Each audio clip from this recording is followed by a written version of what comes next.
Hey, what's up guys? Shawn Ryan, Vigilance Elite. I'm Jeff Reid from Frozen Trident Kennel. Today we're gonna kind of go over building a shelter out in the middle of nowhere. So some things to look for, where to build it, where not to build it, and then actually how to build it. So starting off, where would you want to build one? All right, so you find yourself in a situation, one of the first things you're going to want to do is get yourself, right now it's raining, out of the rain, into some kind of shelter. Where do you want to build a shelter? First thing you want to look for is like right here where we're at in this stand of trees. It's going to protect you from the wind, the environment. You also want to look for a place that's near water source, but not too close. If you get too close, that water can rise, get everything wet, ruin your shelter. And you also want to be near some food sources as well. There's berries here. I saw some cranberries. There was a rabbit over there that was eaten by a bear, which brings us to another point on things you don't want to be near. Yeah. There's plenty of bear sign here. There's bear shit. We saw a moose kill site and a rabbit that was torn up just over there. All right, guys, check this out. As we were gathering our firewood or our wood to build our shelter, came across this. It looks like it'd be an old bear kill. Looks like it killed a moose. All that is left here is bear shit and just bone shards. Nothing else is left. Pretty cool what you can stumble on out here. So I found this bunny rabbit here that has been decapitated. And then Jeff just found the moose over there that was eaten. So there's bear shit all around. Pretty cool. There's definitely threats in the area. We're so fucked.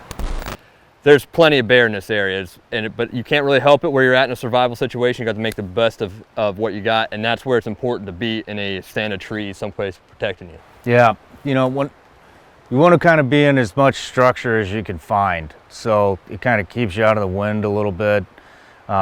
It keeps some of the rain off you, and it gives you a hell of a lot of concealment. Yep. So yeah, and like you were saying, a lot of people want to build like right, or you know, put something up right on the river, you know, but you know the snow starts melting and there goes your structure. Yeah. So, but yeah. So let's talk about how to build this thing. Yeah. So what we started out here is just your A-frame structure. We had two. We'll take this door off. You look at it, we got the A-frame right here. We just took two pieces of wood, put them on each other like this, and then we have a cross beam right here that is anchoring them together. From there, what we did is we found branches, dead tree branches like this, and we just started stacking them on each other.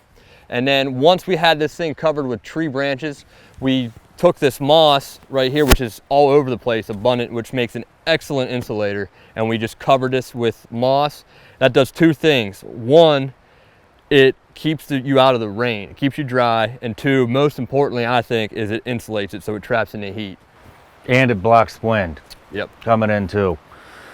So this stuff, we didn't do this all the way, but when you are sleeping out here, especially when it's cold, the ground gets cold and your body is going to absorb that cold. So pine branches are a great insulator. So you can take these, put them in there, stack them up a little bit, and that'll keep your body off the ground and it'll keep you warm. So, or keep you, help you retain that body heat a little bit more. So, just a good thing to know. You know, I've done that before, yeah, several times. But another option for that, right now, we can't do this because it's been raining here for the last 2 days, but this moss here makes great insulation as well, but only when it's dry. So if you have a way to dry this out, you can use this instead of the pine needles or with the pine needles, but if it's wet, it's defeating the purpose you're trying to use it for. So only this dry moss would be good to lay on for bedding. Yeah, so you'd actually probably want to get all this shit out of there. Yeah. And then, you know, before you start laying your bedding down. But this really helps too, so. Yeah, so once you get all this done, the insulation on, which is the moss, you get your bedding put in there. The last thing you do whenever you crawl in there to go to bed to increase your warmth is a door. And you can use the same thing. These spruce branches make great doors. And all that is just sealing it up so that way it traps in all that heat from your body. None of that your body heat loses coming out of the shelter. So the door is actually a pretty important part, and it protects wind as well. It's going to be a little tight in here. I'm Big Spoon. Yeah. So, all right. 100,000 likes.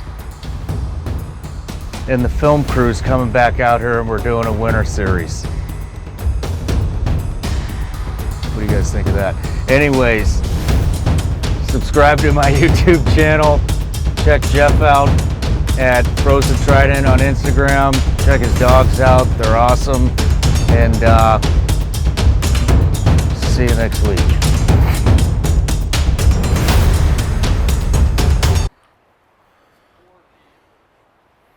Bear shit.